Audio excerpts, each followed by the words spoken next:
Hello Internet, James Allen from Out of 8, and today I'm playing tower defense game Defense Technica.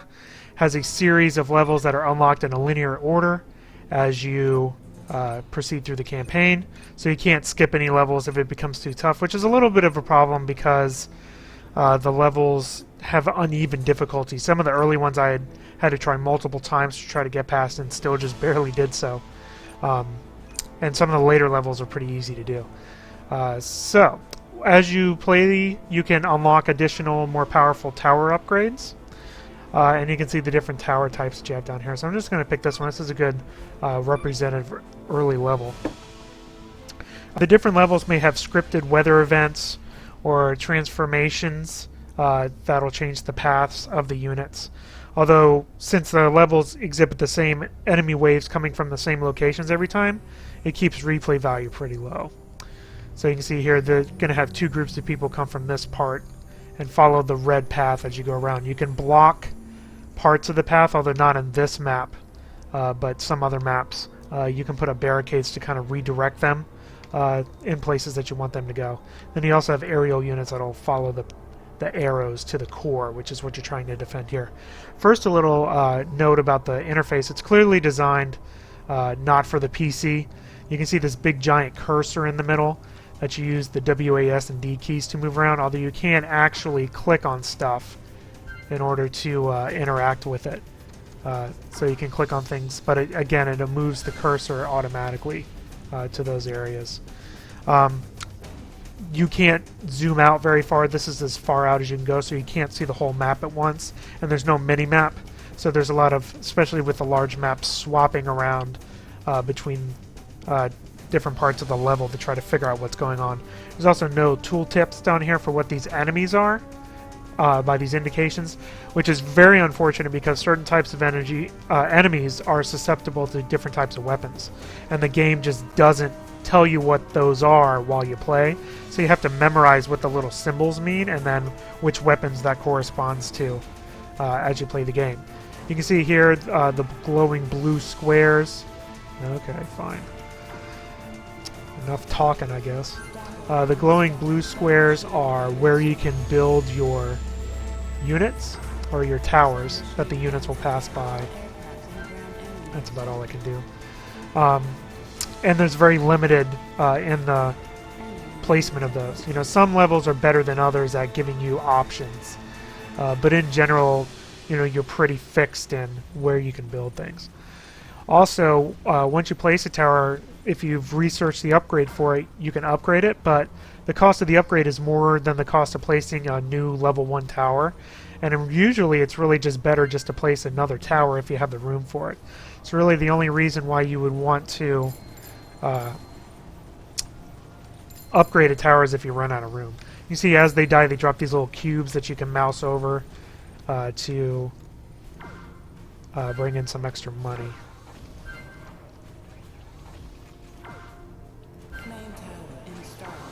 So we're going to get bit because they're going to start spawning from the other side, I'm sure. I'm sure. You can see up here the different weather things that'll change. Again, at scripted times. Again, if there's enemies spawning, there they are. See, there's no indication that there's enemies there. It just gives you a little warning when they start hitting your core.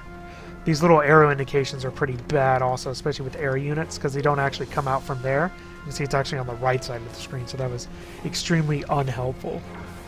I do have an upgrade for that thing, but I'm a little bit short on it. Enemy. Oh, now they're coming on the other side. Alright.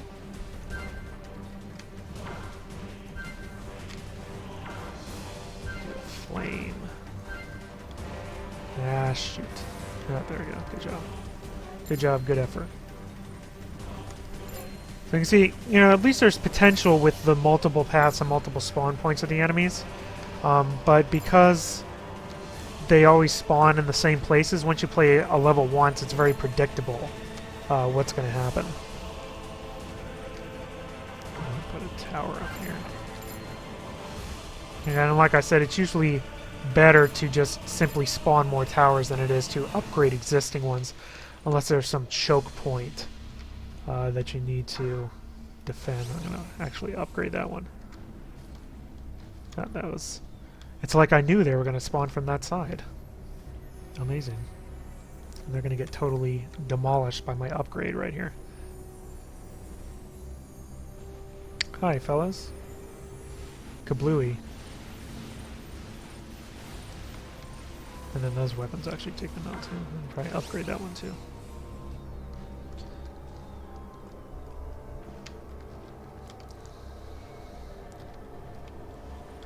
Oh, there's a guy coming in.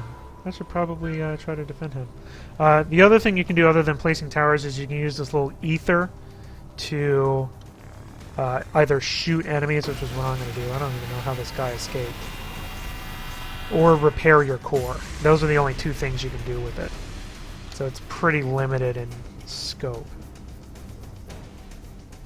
So I'm just going to kind of save money and see where I need it here. And as soon as I say that, I'm actually going to spend money on a couple towers.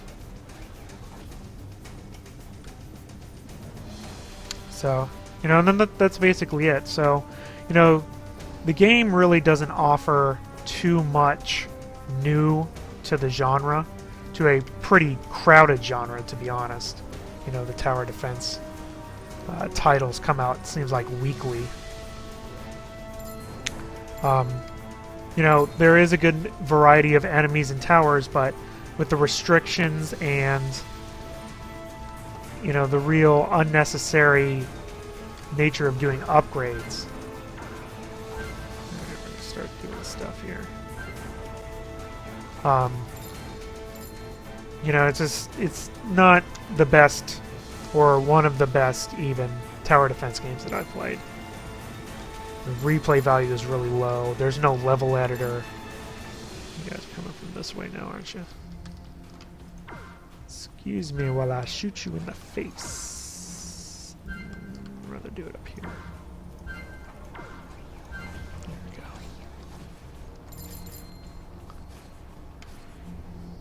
So, you know, the interface is less informative than I would like to see.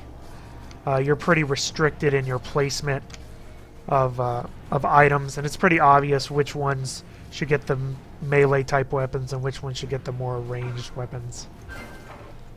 I'm gonna get more flag eyes. Do I have another SAM? No, I need 170 for that.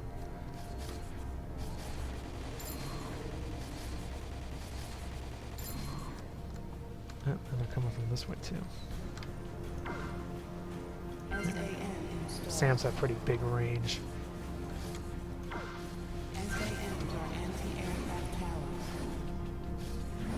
Shoot him. Thank you.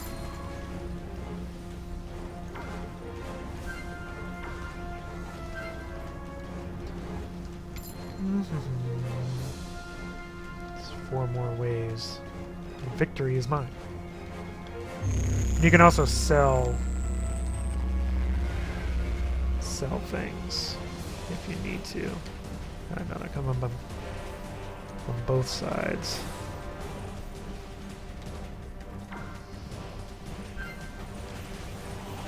Got the little master ship out. The boss ship. Usually there's a boss unit that comes at the end. The guy with the shield. Yeah. Out of all the weapons, honestly, the basic gun is usually the most flexible thing to deploy on the battlefield. And I'm in good shape because I can just spam them with the ether shots if they get close to the core. Not really have to worry about it too much.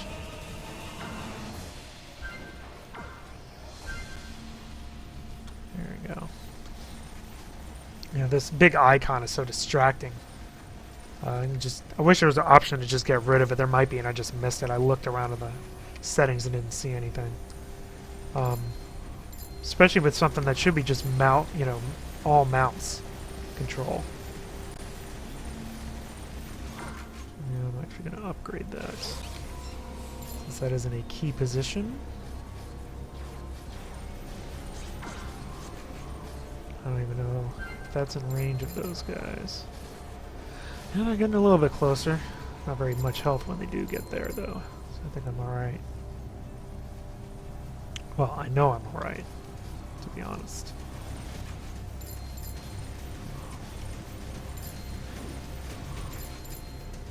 What else you got?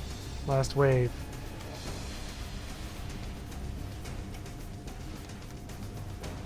Pew pew pew.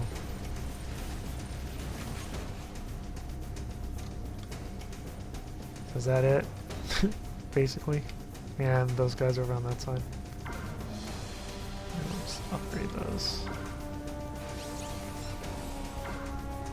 So I have the technology. We can rebuild him. I have the technology. And I'm just going to bomb the crap out of these guys. Nice knowing you. Kaboom. There we go. Victory. And that was one of the easier levels, which was preceded by a couple levels I just had to do like 6, 7 different times. And then you get, you know, your little score at the end. So there you go. Alright. There you go. That is Defense Technica. Like I said, thanks to the repetition and lack of replay value because the enemies spawn the same places all the time, and you know all the events, even the weather is scripted when it occurs. The level transformations are scripted. You know the game has pretty low replay value. You also have to play each level in a row, and you have to defeat each level to unlock the next one. So if you do encounter a really tough level, you can just get stuck at that point in the game and not be able to play anymore. You know, the keyboard-driven controls are kind of annoying with the little cursor that doesn't disappear, even though you can do everything more efficiently with the mouse. The lack of a minimap and the fact that you can't zoom out far enough makes it a little bit tougher to keep tabs on what's going on in each level. And the lack of tooltips means that you can be deploying the wrong towers if you don't have what all the little icons mean for the different types of enemies. There is a good variety of enemies and a good variety of towers. The upgrades are too expensive for them, probably by design, so you don't just upgrade everything, but still. And some of the layouts are interesting where the enemies have different paths that they can follow to your destination. You know, the ether, your direct interaction is very limited. It's either a bomb or a repair. So even that part of the game is pretty underwhelming. And I think that goes for the game as a whole. It's just not a very interesting tower defense game. You know, there's much better, older, cheaper options out there that'll just give you as much satisfaction in the tower defense genre. So that's all I have for today. Till next time, bye now.